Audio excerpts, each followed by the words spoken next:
Hey, what's up, everybody? How's it going? This is your daily update. It's Wednesday afternoon. Here's everything I've learned about in the last 24 hours and what's going on right now. First, I want to thank everybody for getting our new business processes set up and executed right away. It's absolutely critical that we continue to protect ourselves. So those virtual business processes, we need to continue to use those and continue to refine those to make them better. We want to still make it easy on our customers to do business, and we're just doing it in a new way now.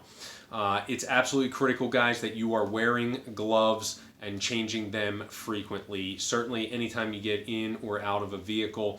Of course, washing your hands as frequently as possible, using hand sanitizer, continuing to sanitize the things that you touch, your workspace, keeping distance from each other as much as humanly possible. I really appreciate everybody getting on board with these processes and making it possible for us to continue to operate in the current environment. There's a whole lot of questions coming out about what the effect is on our business, and the truth is we're feeling it already. And you guys know that. You guys are feeling it as well.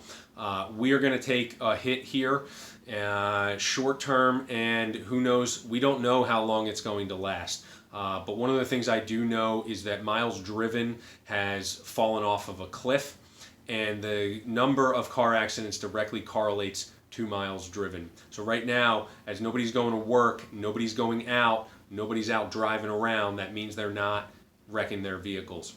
So this is affecting us already, and it's going to continue to affect us for a while, and we don't know how long it's going to last. So some of the things that we have to start preparing for right now is we're going to have to cut all non-essential business expenses and conserve cash at all costs.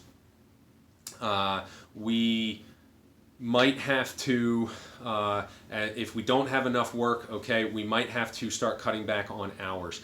I hate saying that. It pains me to say that, but I want you to know that. I think it's important to talk about and deal with the facts. So I want everybody to understand that that is a possibility that's coming down the road, and start getting yourself prepared in case we need to do that. Some of the things that we're doing, of course, is we're continuing to research and learn about all emergency funding possibilities that there are. We're going to pursue every one of them.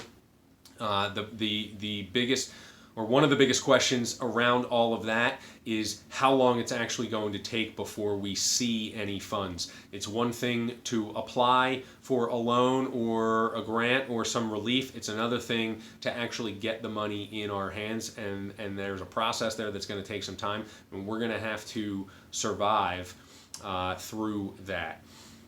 Of course, we're getting as educated as we possibly can on unemployment, so that if we do have to start reducing hours worked, we can help with the unemployment process. The next thing that we're doing is setting up a virtual situation room.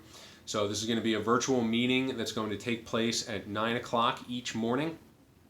The leadership team, so myself and Josh and Ken, will be there, and this meeting is going to be open to everybody in the company. Certainly would love to have the team captains there speaking on behalf of each of your respective teams, but I also want to make it open to everybody in the company.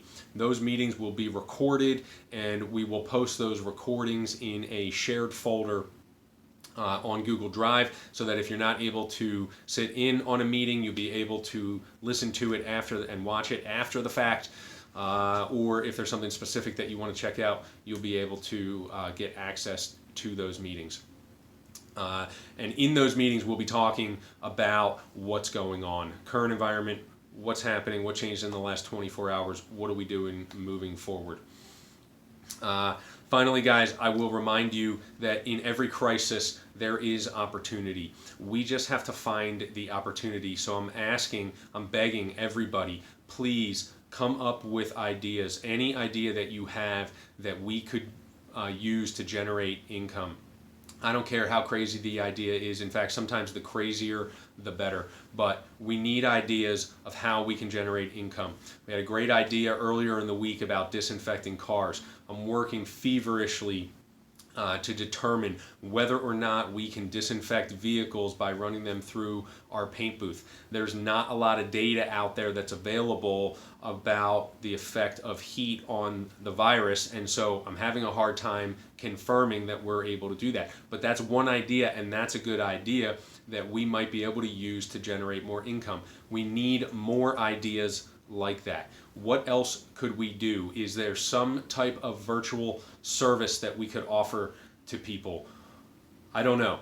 But you need to be thinking about what kind of value can we bring? What skills and knowledge and experience do we have, and how could we leverage that to provide value to people out in the marketplace? We need to get ideas because we need to generate income. We need cash coming in order for cash to be able to go out. So that's it for today, guys. Again, thank you for getting on board with this. I know that this is a scary time. We are going to get through this. We are going to survive. There's no question about that. We are going to have to take some drastic measures, maybe do some different kinds of things, maybe get crazy in order to survive, but we will survive. So thank you for what you're doing. Hang in there, stay safe, stay healthy, and I will talk to you tomorrow.